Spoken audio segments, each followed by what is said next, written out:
Bismillahirrahmanirrahim. Assalamualaikum warahmatullahi wabarakatuh. Salam sejahtera bagi kita semua. Perkenalkan, nama saya Muftaluda. Saya merupakan dosen tetap program studi statistika Fakultas Sains dan Teknologi Universitas Bina Bangsa. Bidang ilmu saya merupakan matematika terapan dengan kelompok keilmuan matematika dan statistika. Video ini saya buat dalam rangka pemenuhan syarat sertifikasi dosen pada PDD UKT-PT bidang pengajaran. Mata kuliah yang saya gunakan dalam unjuk kerja pada video ini merupakan salah satu dari mata kuliah yang saya ampu, yaitu analisis deret waktu. Mata kuliah tersebut merupakan mata kuliah wajib yang harus ditempuh mahasiswa pada semester 4 dengan bobot 3 SKS. Proses pembelajaran dalam satu semester dilakukan sebanyak 16 kali pertemuan dengan 14 kali materi, 1 kali UTS, dan 1 kali UAS. Mata kuliah ini menjelaskan tentang pengertian dan karakteristik data deret waktu serta analisisnya seperti pemulusan. Selain itu, mata kuliah ini juga melakukan pemodelan dari data deret waktu seperti model ARMA, ARIMA, AR maupun MA. Capaian pembelajaran yang diharapkan setelah mahasiswa menempuh mata kuliah ini diantaranya adalah menguasai konsep dasar metode analisis statistik, mampu mengolah dan menganalisis data, menguasai penggunaan aplikasi statistik, mampu menerapkan pemikiran secara logis dan sistematis, serta mampu mengambil keputusan secara tepat. Selanjutnya, bentuk pembelajaran yang digunakan dalam melaksanakan perkuliahan ini dilakukan secara daring dan luring. Sedangkan metode yang digunakan merupakan metode ceramah, diskusi, dan penugasan, dengan tujuan agar terdapat interaksi antara pengajar dan mahasiswa. Selain metode-metode tersebut, dalam proses pembelajarannya dilakukan juga demonstrasi menggunakan Minitab. Tujuannya adalah agar pemahaman teori dapat dikuatkan secara praktik. Pada aspek penilaian, penentuan penilaian dalam mata kuliah ini diambil dari 10% kehadiran, 25% penugasan, 25% UTS, dan 40 UAS. Sedangkan deskripsi terkait pengajaran dari mata kuliah analisis deret waktu akan dijelaskan dalam video berikut. Di mana dalam video tersebut, saya akan membahas pertemuan pada minggu ke-14 dari mata kuliah analisis deret waktu, yaitu materi, diagnosis, dan kriteria pemilihan model. Pada materi ini akan dibahas langkah-langkah uji kebebasan white noise menggunakan uji Jung-Bock-Peirce, serta melakukan analisis kebebasan white noise. Harapan dari capaian pembelajaran mata kuliah setelah mahasiswa mempelajari materi tersebut adalah mampu melakukan diagnostik model dengan analisis kebebasan white noise melalui metode Jung-Bock-Peirce. Demikian pemaparan dari saya. Selanjutnya saya akan tampilkan video dari proses pengajaran saya ketika di kelas. Terima kasih. Assalamualaikum warahmatullahi wabarakatuh. Oke, teman-teman sekalian, bismillahirrahmanirrahim. Assalamualaikum warahmatullahi wabarakatuh. Waalaikumsalam warahmatullahi wabarakatuh. Baik, kita kembali lagi bertemu di mata kuliah analisis deret waktu, di mana kita nanti akan membahas tentang kuliah ke-14, yaitu materinya adalah diagnosis dan kriteria pemilihan model. Sebelum kita mulai kuliah, mungkin silakan teman-teman sekalian absen dulu di skip absensinya ya. Sudah? Oke, baik, kita mulai kuliahnya. Jadi pada pertemuan kali ini kita nanti akan membahas tentang salah satu dari langkah pemodelan dari peramalan. Kita tahu, mungkin saya akan review sedikit ya tentang peramalan. Ketika kita berbicara tentang deret waktu atau data deret waktu, kita tahu bahwa data deret waktu ini ketika kita pengen melakukan analisis, salah satu analisis yang bisa kita lakukan adalah peramalan atau forecasting ya. Nah, di dalam peramalan ada yang namanya kita peramalkan melalui pemodelan. Kemarin kita sudah berbicara tentang pemodelan peramalan, di mana pemodelan peramalan ini mengikuti yang namanya proses ARMA atau ARIMA, seperti itu ya. Jadi prosesnya ARMA atau ARIMA. Untuk pemodelan peramalan ini kita menggunakan yang namanya metodenya Bock-Jenkins. Masih ingat metodenya Bock-Jenkins? Ini metodenya Bock-Jenkins itu langkah-langkahnya ada berapa? Ada 3 ya. Yang pertama adalah identifikasi model, kemudian yang kedua adalah diagnostik model, kemudian yang ketiga adalah peramalan. Nah, kita dalam kesempatan kali ini kita nanti akan membahas tentang bagaimana cara melakukan diagnostik dari suatu model setelah model itu diidentifikasi. Nah, ketika kita melakukan identifikasi model, kita mendapatkan parameter, yaitu parameter P dan parameter Q. Nah, diagnostik, setelah kita mendapati P dan Q, nanti kita akan mendapati beberapa model alternatif. Misalkan P-nya sama dengan 2, Q-nya sama dengan 1. Misalkan kita prosesnya ARIMA ya. misalkan ARIMA atau ARMA kayak gitu. Model tentatifnya adalah ARMA 01, kemudian apa lagi? ARMA 11, kemudian ARMA 21, kemudian ARMA 10 sama ARMA 12. Kayak tidak bisa 11, 10, 21. Untuk P-nya dia maksimal di 2, Q-nya maksimal di 1. Kombinasi seperti itu. Nah, setelah kita mendapati model-model tentatif ini, kemudian kita diagnostik. Diagnostiknya kemarin kita sudah membahas tentang penduga parameternya. Kita sudah membahas tentang penduga parameter. Penduga parameter, dimana kalau misalkan ARIMA ini parameternya ini adalah punyanya P, ini Q, berarti penduga parameternya adalah theta ya. Kalau yang ini ada P dan theta, kalau ini ada apa? P 1 dan P 2 dan satu lagi adalah theta. Kalau yang ini berarti ini punyanya yang ARMA 21, yang ini punyanya ARMA 11, ini punya ini, dan yang terakhir adalah P. Jadi ini parameternya. Kita duga mana yang signifikan dan mana yang tidak signifikan. Yang kedua adalah kita akan melakukan analisis kebebasan.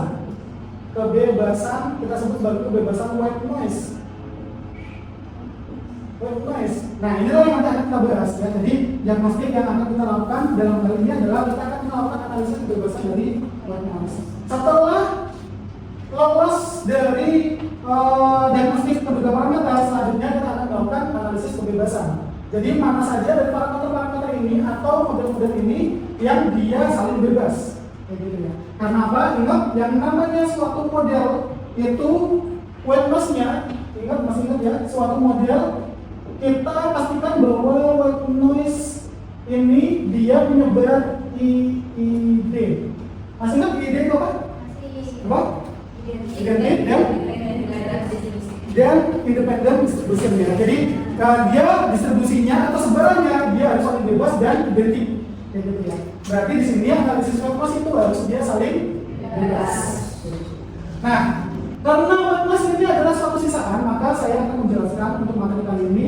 Pertama, saya akan menjelaskan tentang analisis sisaan. Ini dari mana sih konsepnya? Kayak gitu ya. Dan yang kedua, kita akan membahas tentang uji Jung-Box ya. Ini dari namanya kayak opak-opak Korea ya. Kayak opak Korea ya. Jung-Box kayak gitu. Oke, saya akan membahas pertama tentang analisis sisaan white noise. Ingat, saya di sini mau melakukan apa? Kita kalau misalkan meramalkan itu selalu tepat atau ada errornya? Ada error. Ya. Sering nggak kita meramalkan itu hasilnya tepat? Jarang kan? Pasti ada errornya. Nah, errornya ini yang kita sebut sebagai sisaan, ya, atau residu. Kayak misalkan saya berikan gambar kayak gini. Ada papan target. Ketika papan target seperti ini, kalian pengen nembak atau pengen bidiknya di mana? Di tengah. Kenapa tengah? Karena poinnya atau pusatnya di sini kan. Nah, poin tengah ini kita sebut sebagai apa? Kita sebut sebagai titik asli yang ingin kita tuju. Tapi kita meramalkan. Ketika meramalkan menggunakan metode A, hasilnya di sini. Ini adalah peramalan pertama A. Sama peramalan yang kedua, hasilnya di sini XB. Kira-kira yang bagus yang mana? Yang A atau yang B? Yang B. Kenapa yang B? Karena jaraknya lebih dekat. Kenapa jaraknya lebih dekat lebih bagus? Errornya kecil. Kalau errornya kecil berarti nilai prediksi kita lebih mendekati nilai aslinya. Kayak gitu ya. Misalnya seperti itu ya. Nah, maka dari itu nilai sisaan itu sebenarnya hasilnya adalah seperti ini. Artinya apa? Misalkan nilai aslinya 13, ya kan? Saya memprediksi hasilnya adalah 12,5. Errornya berapa? 0,5. Berarti artinya kalau 13 ini sama dengan nilai praduga atau dugaan ditambah dengan errornya. Dari X sama dengan X bar plus epsilon, maka untuk mencari epsilonnya sama dengan apa? X dibagi dengan X bar. X ini adalah nilai asli, X bar adalah nilai peramalan. Nah, ini konsepnya ya, kurang lebih seperti itu. Nah, kalau misalkan kita berbicara tentang model ARIMA yang tadi kita peroleh ya, identifikasi model kita peroleh, kemudian selanjutnya kita lakukan apa? Dugaan parameter. Di sini ya, proses ini dugaan parameter, kemudian kita mendapatkan parameter mana yang signifikan, parameter yang tidak signifikan. Selanjutnya kita bisa melakukan sisaan, analisis sisaan. Dengan asumsi apa? Asumsi bahwa sisaan ini atau epsilon T itu yang ini ya. Ini kalkulasi ini kita sebut sebagai epsilon T. Kita tahu bahwa epsilon T itu harus menyebar di ID atau independen dan yaitu distribusi. Jadi, nah ini sebaran dari epsilon T. Pemeriksaan asumsi tersebut dapat dilakukan secara deskriptif maupun analitik. Ya. Secara deskriptif itu kita bisa melalui plot. Ya. Jadi plot antara nilai epsilon T dengan T itu adalah periode ya.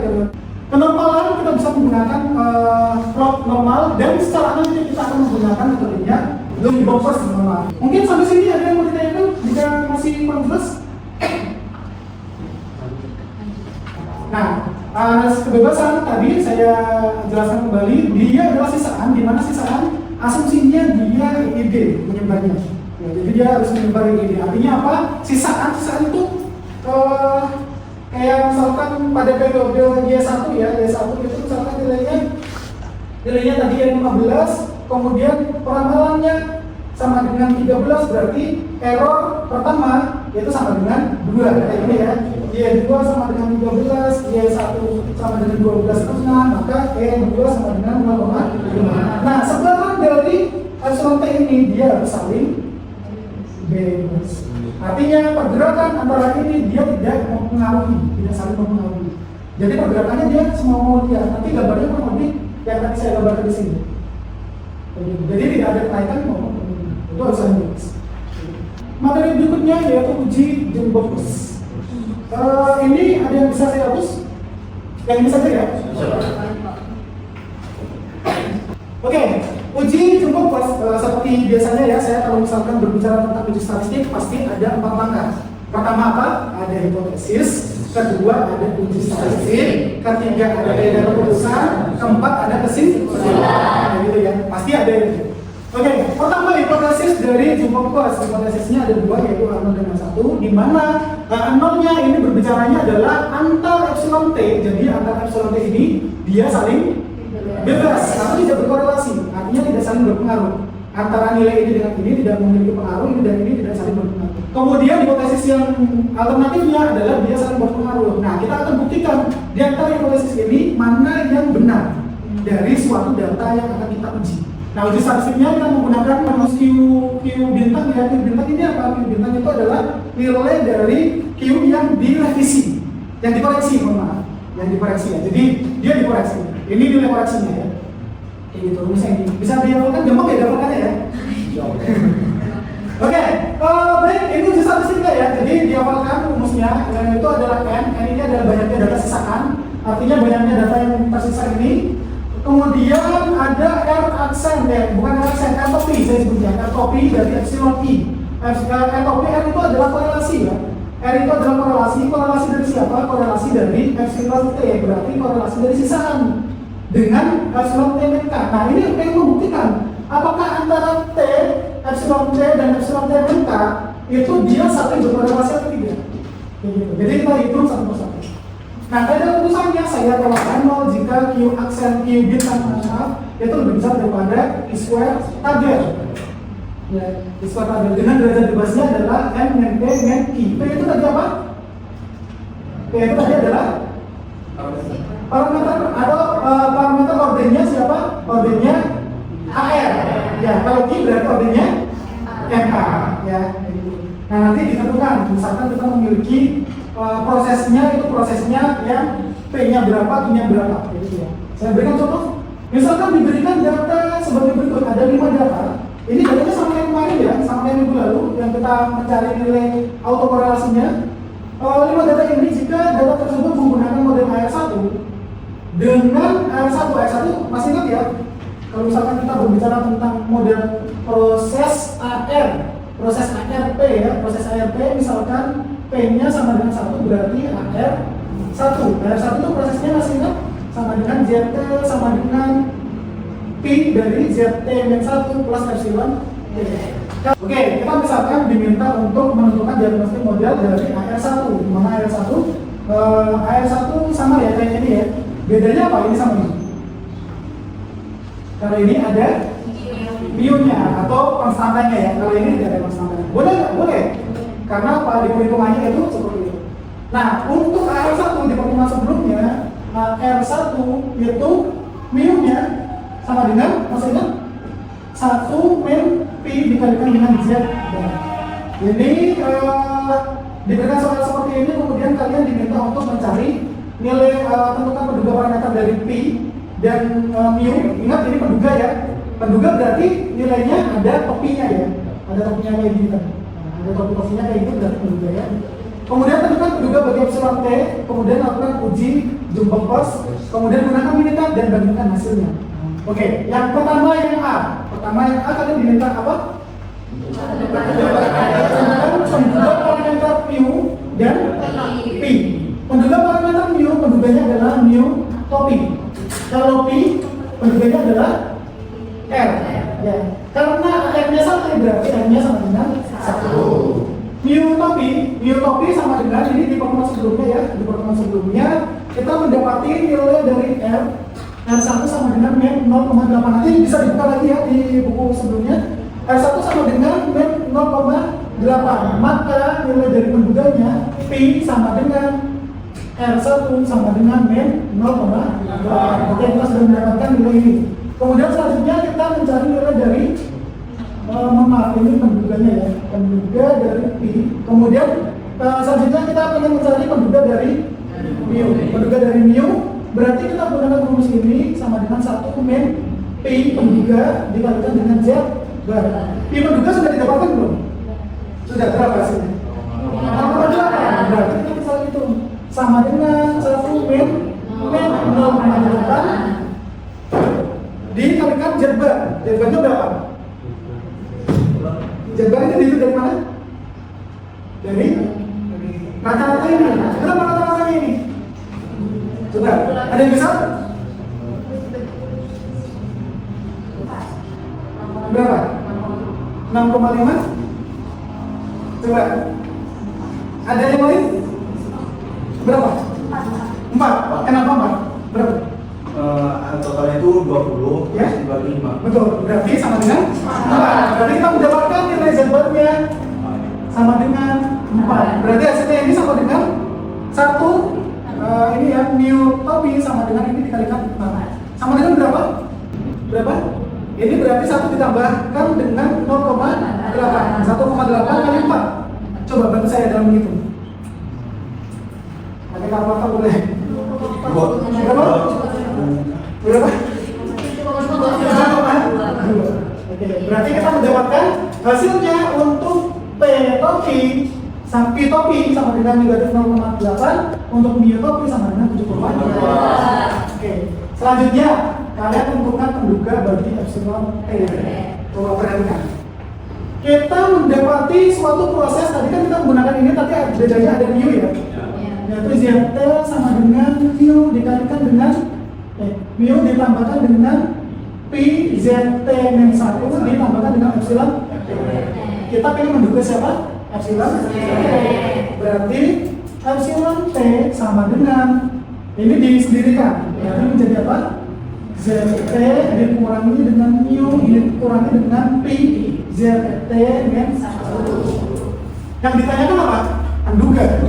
Ingat kalau penduga berarti ada topinya. Berarti penduganya epsilon T topi sama dengan ZT tetap. Karena apa? Dia tetap ya. Kenapa? Karena dia merupakan suatu proses. Yang menduga adalah angka-angka yang nilainya pasti. Ini kan nilainya pasti tadi ya. Dikurangi dengan mu topi, betul? Dikurangi dengan P topi kalikan ZT min 1. Berarti epsilon T-nya sama dengan ZT dikurangi dengan berapa? 2 dikurangi dengan atau langsung plus ya? 0,8 ZT min 1. Nah, inilah yang nantinya akan kita gunakan untuk melakukan pendugaan bagi epsilon T. Saya hapus di proses ya, sudah kita pelajari kemarin.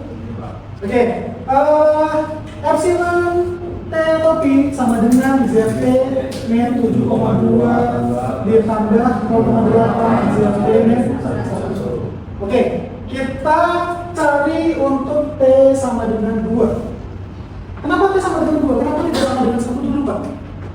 Ada yang tahu nggak? Kenapa ini saya menuliskannya T sama dengan 2, bukan T sama dengan 1 dulu? Oke, coba analisisnya.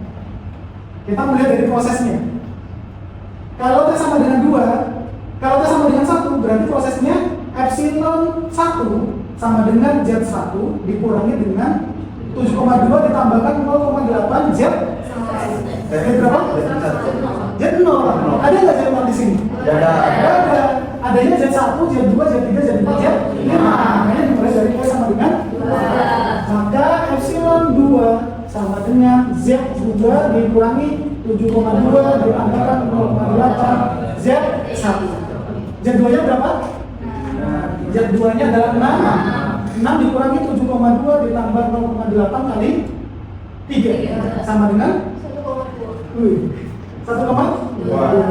Kayak gitu ya. Oke, baik. Kita lanjut untuk menghitung nilai dari epsilon 3 ya. Epsilon topi 3 ya. Epsilon 3 topi berarti T sama dengan 3, epsilon 3 topi itu sama dengan proses yang sama, berarti T-nya sama dengan 3. Berarti di sini adalah Z3 dikurangi dengan 7,2 ditambah 0,8 dari Z2. Ada yang bisa melanjutkan? Untuk T3, T sama dengan 4 dan T sama dengan 5.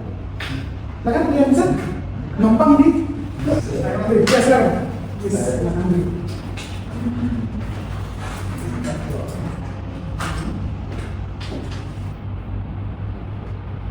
Yang lainnya sambil coret-coret ya.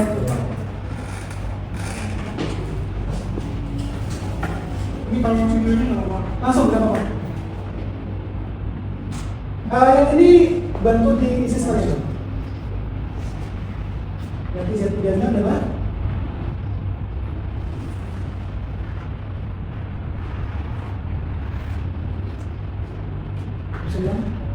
sama dengan ya, terima kasih. Teman-teman yang lain bisa dipahami? Bisa ya? Ini nilai 0,3 nanti bisa di di cross check sebagai latihan ya. Bisa teman-teman cross check sebagai latihan dengan konsep yang sama ya. Oke. Baik, kita untuk poin B sudah mendapatkan hasilnya yaitu menduga parameter dari epsilon T ya. Epsilon T yaitu epsilon 2 topi, epsilon 3 topi dan epsilon 4 topi. Di mana epsilon 3 topi, epsilon 2 topi itu sama dengan 1,2, epsilon 3 topi negatif 0,4 dan epsilon 4 topi dan seterusnya. Selanjutnya kita lakukan analisis untuk melakukan uji jumbo pers. Ya. Uji jumbo pers kita membutuhkan yang namanya R epsilon I pangkat 2. Karena apa? Karena rumusnya nanti kita menghitung Q.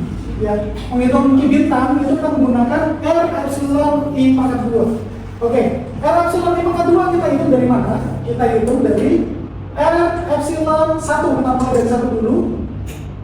Bintang ya. Sama dengan kita menggunakan konsep yang sama dari korelasi materi sebelumnya, yaitu epsilon 2 topi dikurangi dengan epsilon 3 topi ditambah dengan epsilon 3 topi dikurangi epsilon 4 topi ditambah epsilon 4 topi dikurangi epsilon 5 topi. Selesai ya, karena apa? Datanya sampai 5. Epsilonnya sampai 5 ya.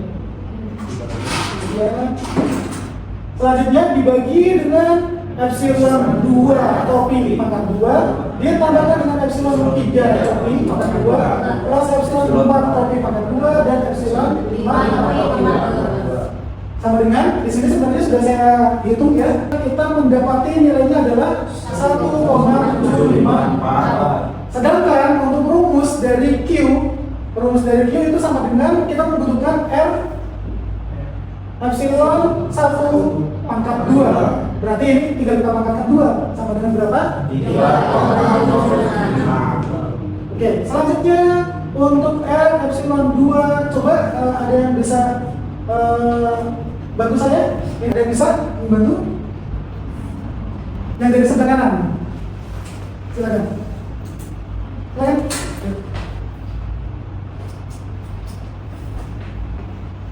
Epsilon ini ya dari sini ya.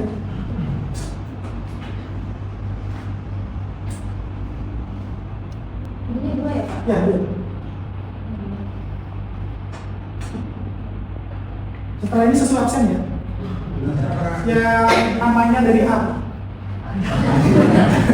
Andrianto.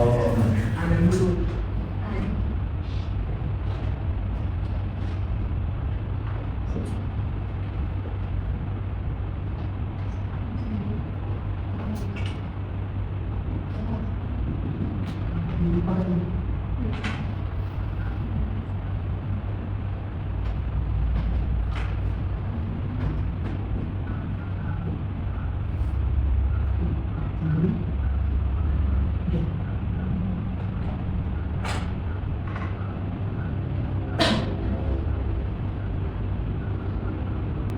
Oke, terima kasih. Untuk yang lainnya disesuaikan ya, lakukan sendiri sebagai latihan ya. Ini saya tambahkan 2. Berarti kita mendapatkan dan seterusnya ini 2, berarti R epsilon 3 pangkat 2 kita mendapati itu perhitungannya sudah ada yaitu 0,062 sehingga nilai dari R epsilon 3 topi pangkat 2 sama dengan 0,004. Nah, setelah kita mendapati ini semua, barulah kita sudah siap dari menghitung uji statistik. N-nya berapa? N-nya adalah 4. Karena apa? Di sini N rumusnya kita meninjau dengan rumus ini. N-nya ini adalah banyaknya data sisaan. Berarti 1, 2, 3, 4. Berarti ada 4 dikali 4 plus 2 langsung 6. Di sigma berarti dia bergerak dijumlahkan ya. Berarti R 110 3,076 dibagi dengan N-nya 4 dikurangi 1 ditambahkan 3, berapa? 24 dibagi 4 ditambahkan dengan 0,00 dibagi 4 hasilnya sama dengan 63,584. Selanjutnya kita lakukan kaidah keputusan. Kaidah keputusannya kita melakukan kaidah keputusan dengan membandingkan nilai Q delta dan Q square tabel. Q square tabelnya di sini dengan alpha sama dengan 0,05 dan n sama dengan 4 ya. Maka kita mendapati kita bandingkan dengan 3,585 dan ini kita bisa cari di tabel ini sama dengan 7,81 ya. Ingat derajat bebas itu kalau misalkan n-nya ini berarti df-nya sama dengan n-1 ya. Sehingga ini sama ini perbandingannya lebih besar apa?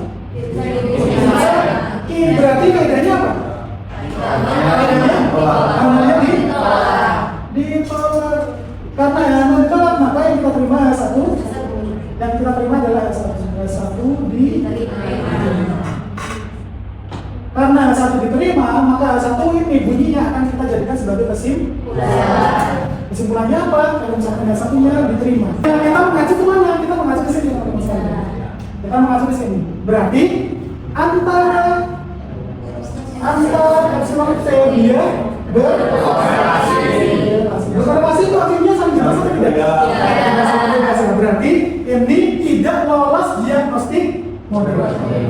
Berarti data ini tidak lolos diagnostik model.